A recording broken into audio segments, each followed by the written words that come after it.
Have you guys ever had a really good idea for a challenge video on a video game that just released, then spent about 20 hours or so getting gameplay for that, and start making the video, and then right before you finish it off, somebody does the exact same thing, right before you, after you already promised some challenge videos on the new game, on your YouTube channel. So you have to start back at square one. Me neither. It's never happened.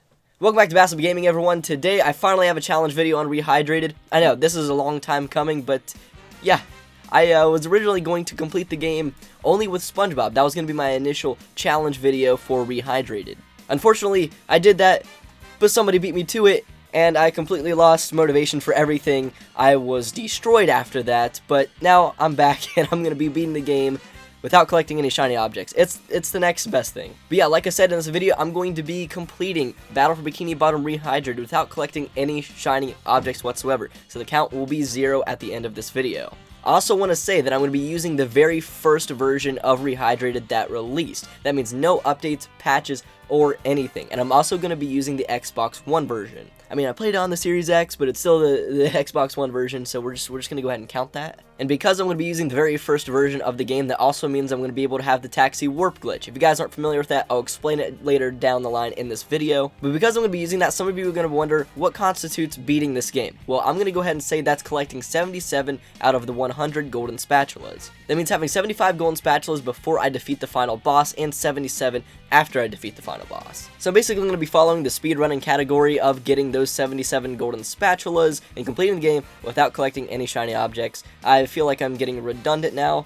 Let's get into the challenge. Probably the biggest exploit that I'm going to use in this playthrough is called the Taxi Warp Glitch. Now, this was patched in a later version of the game, but like I said, we're going to be using the very first version of Rehydrated that was released, before all the updates and stuff. I'm not going to spend any time on how this glitch is actually performed, because you can find a bunch of different tutorials and stuff on that on YouTube, and it would take a while to explain, but it basically allows me to go to any mission and any level at any time that I want to. We're going to go ahead and use this right off the bat, because I can't get anywhere or do anything in SpongeBob's Pineapple without shiny objects. That means I can't get the golden spatula in there, or any of the socks, or anything like that. So the first place we're going to be going is the final boss battle, because by warping there, you automatically unlock the cruise bubble and the bubble bowl for some reason, which will definitely be useful in this playthrough. I'm not going to go ahead and complete the boss battle right there. I'm going to go ahead and save that for the end. I feel like it's just fitting to end on those golden spatulas. So I'm going to actually go back to Bikini Bottom and just get some easy golden spatulas and some easy socks. I noticed that the first 30 golden spatulas in this game are extremely easy, and we're gonna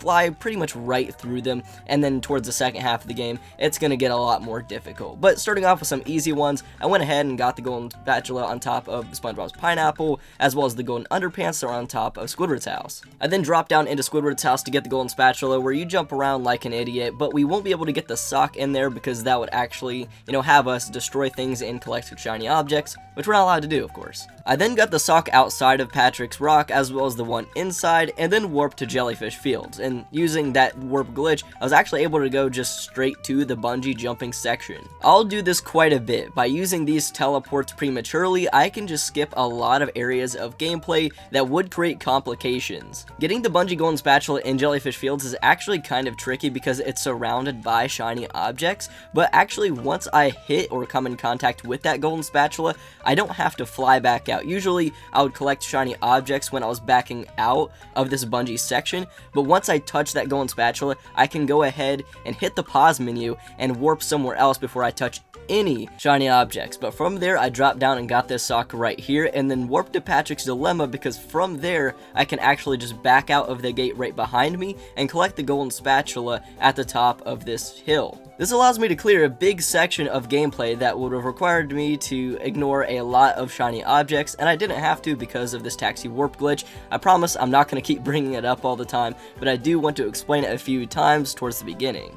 I then decided to get this sock right here and then warp to another section of the level. Usually in this area you would have to throw a bunch of robots at these faucets right here as Patrick, but doing that makes us collect shiny objects. So I went ahead and got the golden spatula with Spongebob, which for some reason you can do by using the bubble bowl, but it allowed me to get that golden spatula without collecting any shiny objects.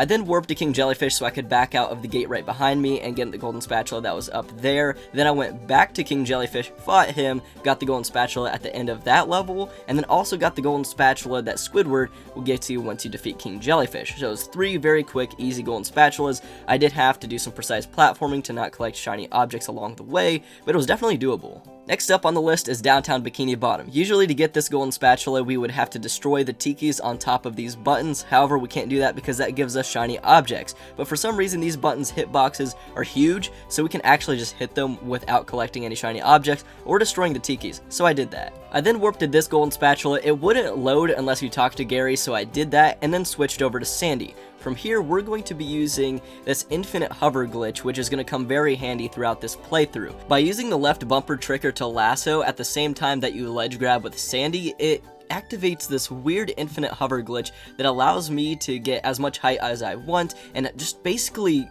fly right out of bounds. I use this to just jump right over to this golden spatula over here, and we're going to be using it a lot more, like I said. I then use the infinite lasso glitch to come all the way over here. Now, usually to activate this platforming section to get a golden spatula, I'd have to pay this clam, but I can't because I have no shiny objects. But for some reason, the button that is usually brought down once you pay the clam is actually in bounds before you even pay it. It's just invisible and way above it. But because I have the infinite lasso glitch, I can get as much height as I want, press that invisible button, and then activate this platforming section. However, this lasso glitch is actually extremely slow, so the only way to get to the golden spatula in time was to activate the box that was right next to it beforehand. So I did that, teleported to the golden spatula, and then got it. That was a mouthful. A lot of you probably might not have followed, but that's how I did it. I then teleported to the Sea Needle. I can't get the golden spatula where you break the tikis because that will make me collect shiny objects, but I could get the one by using the cruise bubble right here, and then I teleported back to Bikini Bottom and got the golden spatula on top of Shady Shoals. I then warped to another section of Bikini Bottom so that I could get the golden spatula on top and inside of the chum bucket, bringing our total to 15. And then from there, I went ahead and teleported to Spongebob's Dream because using, once again, the manipulation of these warps, I could easily get the one in Patrick's Dream as well as the one outside of it without even clearing any of the platforming sections. This means that I could skip every single clam in Spongebob's Dream. Usually that's a very expensive level where you'd have to use clams to get to certain areas of the level, but I will have to do none of that. I then went to Sandy's Dream, and using the infinite lasso glitch, I was able to get the golden spatula on top of the acorn. I didn't even have to touch the slide for this one. Then I went to Squidward's Dream. This one took a while because there's shiny objects everywhere, but with some precise platforming, I was able to get that golden spatula pretty easily. I then left Squidward's Dream, jumped on this little bungee right below me, and then got the golden spatula on top of his dream house, then got the one with the beach ball, then made my way to Goo Lagoon. I started off by getting the one with Patrick right here in the Freezy Fruits, and then once again, using the taxi pad warp manipulation, I could easily get 2 more golden spatulas just by entering a certain part of the level. I then got the sock inside of these caves right here, then teleported to the Save the Kids mission, got the golden spatula there as well as another sock, then made my way over to this clam. Usually you'd have to pay this clam to activate a button that Patrick would press by throwing a fruit at it. However, for some reason, while the button's still in the water, you can just use the bubble bowl with Spongebob to activate it, so no clam had to be paid. I then did the one with these lifeguard towers. Now, I'm able to do this normally until the very end. Like the bungee section in Jellyfish Fields, as soon as this robot is destroyed, it would usually give you shiny objects. All I had to do is, once it was destroyed, pause the game, and then warp somewhere else. This allowed me to finish the objective so that Larry would give me the golden spatula, but because I reloaded the game as soon as the robot was destroyed, it did not give me the shiny objects from it. It is some crazy stuff we're working with, I know. For some reason, you're able to climb all the way up to the bungee jump in the Goo Lagoon Pier without actually paying the clam. So I did that and then got the golden spatula using the same tactics that I did with the bungee jump in Jellyfish Fields, and then made my way to the Merma lair. Getting the first golden spatula was easy. It was just a simple platforming section. Then I got the one with Patrick in these buttons here, and then used the warp glitch to grab the golden spatula up here by this computer. I then used SpongeBob's cruise bubble to get this button over here that'll come in handy later, then use the taxi Galaxy Warp Glitch to collect this golden spatula, and then got the one inside the ballroom. As you know, usual, that one is very annoying, and along the way I went ahead and hit the various buttons to collect another golden spatula by these computers. After that, I decided to fight Prawn. Of course, I was not able to fight any of the enemies in there because that would give me shiny objects. Also, once the boss fight is finished, usually all of the enemies or robots would explode and give you shiny objects, but just like the bungee jump, if I just simply reload the level and then collect the golden spatula, the shiny object would disappear and I wouldn't collect any. But then I decided to round out the Murmelair by finishing this mission right here with Patrick. There were no complications whatsoever, and so I moved on. I then went back to Patrick's Dilemma and completed that with Sandy. For some reason, there's nothing stopping you from warping there with Sandy, so I used the infinite lasso glitch to completely clear a big section of platforming. Hovered all the way over here, and then it was able to go into the caves and collect that golden spatula. I also got a sock along the way. After that, I actually decided to get the golden spatula in Patrick's Dilemma, so I went back there with Sandy, switched characters over to Spongebob, and then just headed over to Patrick and got that golden spatula. After that, it was Kelp Forest time. I started off by going over to the Mermaid Man slide. Now, that was pretty difficult not collecting any shiny objects. It definitely took a sizable amount of time, but eventually I was able to clear that, as well as clear Mermaid Man's time. And then using the warp glitch, I went ahead and just got this golden spatula right here by entering the Kelp Caves. Grabbing this one with Patrick and the Freezy Fruit was also pretty simple, and then for the one up here, because I can't just exit out of the caves because I, for some reason, immediately collect a shiny object, I threw this stone tiki over here by this ledge, then grabbed Spongebob, did a bash move, and then spin stalled out of that to get onto this ledge. It was pretty difficult, but I was able to get the golden spatula with collecting no shiny objects. Collecting this golden spatula was a little tricky because it's surrounded by shiny objects, but if you get the right angle, you can get it without collecting any. Then I made my way to Sand Mountain. Sand Mountain, everybody. Sand Mountain ended up being like the bane of my existence throughout this playthrough, but I was able to get the first golden spatula up here pretty easily with Sandy, and then from there, you already know, getting down these mountains is actually going to be very difficult without collecting any shiny objects. Not only am I just going to have to do that to get the golden spatula at the very end, but completing the time trials is going to be even worse because, like I said, I'm going to be timed. While going down this area of Sand Mountain, I collected this sock, and for some reason, these machines that produce robots don't spit out any shiny objects when you hit them or destroy them. Usually that would happen in the original game, but that doesn't happen in Rehydrated, so we can destroy them, hit the buttons behind them, and then get the golden spatulas that are behind this wall. So I got a few golden spatulas, and yeah, it's happening pretty quickly during this video, but I'm not gonna lie, it took a couple hours here during this playthrough just because of how difficult it was to not collect shiny objects while going down these mountains. And the time trials, well, like I said, was even worse. I then went back to the Kelp Caves, tried to get a golden spatula in there, sort of failed, but I did get this sock, and we're gonna come back later. With that out of the way, I finally went to Rock Bottom. This one wasn't too terrible. I was able to use the warp glitch to get a couple golden spatulas. A lot of them were just in my reach as well, but this one right here I couldn't get because it's surrounded by shiny objects, so no matter how I approached that one, I would always collect a shiny object, so I didn't get it. At this point, it's going to get a little hard to follow, but I was able to get all of the socks that were inside of the museum using the infinite lasso glitch, as well as the golden spatula inside. I'll go ahead and show how I did that. And along the way, I got all of the paintings for Mrs. Puff. None of them were really out of my reach. This was all going by really fast, so I'm going to do a sort of montage of everything that I got in Rock Bottom. But all you have to know is by the very end of it, I had 14 socks, as well as 56 golden spatulas. I finally decided to tackle the Flying Dutchman's graveyard after this, and this one was relatively easy because a lot of the golden spatulas are really just platforming sections, and since we can use Sandy, I just used the infinite lasso glitch as well as the warp glitch to get a lot of these golden spatulas. However, I won't be able to get any of them that have to do with paying tolls or clams, so that means the one with the sponge ball can't get, as well as the bungee jump one. So I was able to collect every other golden spatula except for those two, as well as get 2 more socks along the way, which I will show. The Flying Dutchman himself didn't give me any problems either, so at the very end of this level, I had 62 golden spatulas. Now, I knew I was running out of golden spatulas to get, so I decided to just go on a complete sock frenzy and get as many as possible. Up until this point along the way, I had collected 16 socks, but at this point, I just decided to solely focus on the socks for a while and get as many as I could. So enjoy this little montage of me getting as many socks as possible to trade into Patrick for more golden spatulas.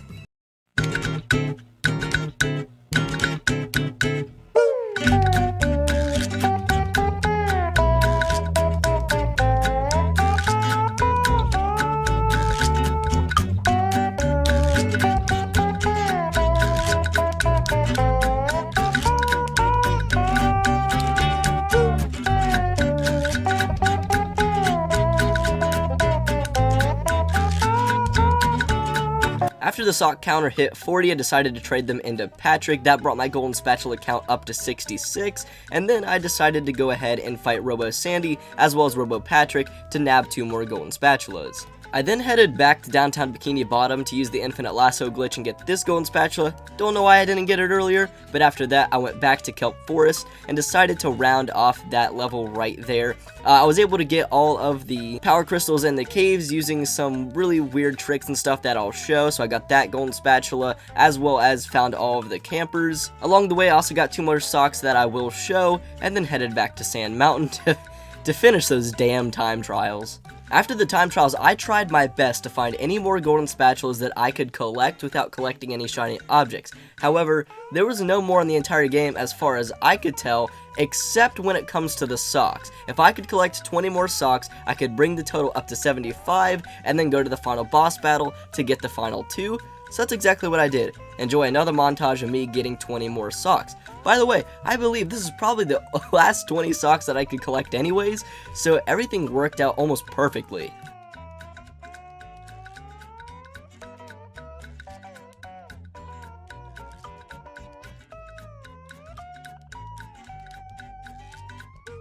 And with those socks collected, ladies and gentlemen, I have 75 golden spatulas. So I made my way to the final boss battle. The first part of the boss battle, completely doable, no problems whatsoever. However, the second one was a major issue. To finish this part of the boss battle, you are required to destroy all these, I'm just going to call them power generators or light bulbs. And to do that, you have to collect golden spatulas by defeating enemies. Usually a way around this in speedrunning is to use lag to jump over invisible walls so that you can skip, parts of the boss battle without having to defeat enemies. But I'm using the Xbox One version, which doesn't have that technique, so that created a problem. However, I figured out a way to actually bypass the invisible death barriers or invisible walls by using this fan at the bottom of this bouncy pad. From there, I was able to destroy this bulb and the corresponding bulbs, and with that, I've beaten the game. Wow. That was a lot. You would think after 2 very long challenges for Rehydrated that I'd be sick of the game by now, but that's actually not the case. I had a lot of fun doing it, and I learned a lot about Rehydrated in that time, and found a lot of fun glitches and exploits along the way, so I'd like to continue doing this if you guys are interested as well. So please, if you have any suggestions for any type of challenge video for Rehydrated, or even Battle for Bikini Bottom, the original in general, let me know in the comments below. Also, just let me know what you thought of this challenge video in general. It was a lot of fun to make. Took a long time to make as well. And the other challenge video that never saw the light of day. So, but thank you all so much for watching. I hope you all did enjoy, and I'll catch you all in next video. Peace. Young Cavo, raps Grateful Dead, back to take over the valley of base heads. A couple hundred and running the rally to chase bread, with a couple bugging the function, the challenge to raise cred. And I know you might have been peeping, this floor it may never weaken. If we ain't did it with Drew, then we might have did it with Deegan. Whiter than most dudes claiming they're Puerto Rican, flyer than post views, most view and get even. And many a times I wrote a verse like this to let it circle around the block to get a curbside diss.